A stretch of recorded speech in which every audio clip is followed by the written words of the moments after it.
আমি আল্লাহ পাককে দেখিনি ঠিকই, কেউ দেখেন নাই। আল্লাহ পাক এই দুনিয়ার চোখে কাউকে দেখা দিবে না। তো আল্লাহ পাককে দেখিনি ঠিকই আছে, তবে দেখেছি এই সুন্দর দুটা চোখ দিয়ে তার সৃষ্টি, তার এত সুন্দর সৃষ্টি যা আসলে অনুভব করা যায় না।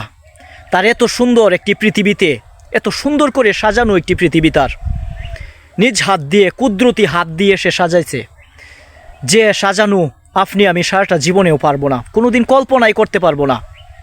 যাই হোক, যে এত সুন্দর করে আসলে পৃথিবীটা সাজাতে পারে, এত সুন্দর করে পৃথিবীতে ভূখণ্ড, স্তনের স্তন, জায়গার জায়গা, মাইলের মাইল সব কিছু সে সাজাতে পারে, সে না জানি কত সুন্দর। তাকে পেতে চান? তাকে পেতে হলে তার সঙ্গে প্রেম করতে হবে, প্রেমে পড়তে হবে। প্রেমের মূল্য এত গভীর। যদি আপনি শয়তানের সঙ্গে প্রেম করেন, শয়তান আপনার কাছে সব সময় থাকবে। আর যদি আপনি আল্লাহর সঙ্গে প্রেম করেন, আল্লাহও আপনাকে দেখা দিবে। আল্লাহ বলেছেন তো, একবার তাকে ডাকলে 100 বার সে উত্তর দিতে থাকে। বান্দার জন্য এত পাগল আল্লাহ, আল্লাহ তাআলা এত পাগল বান্দার জন্য। আল্লাহ সবাইকে বোঝার মতো তৌফিক দান করুক এবং আল্লাহর প্রেমে পড়ার মতো হেদায়েত দান।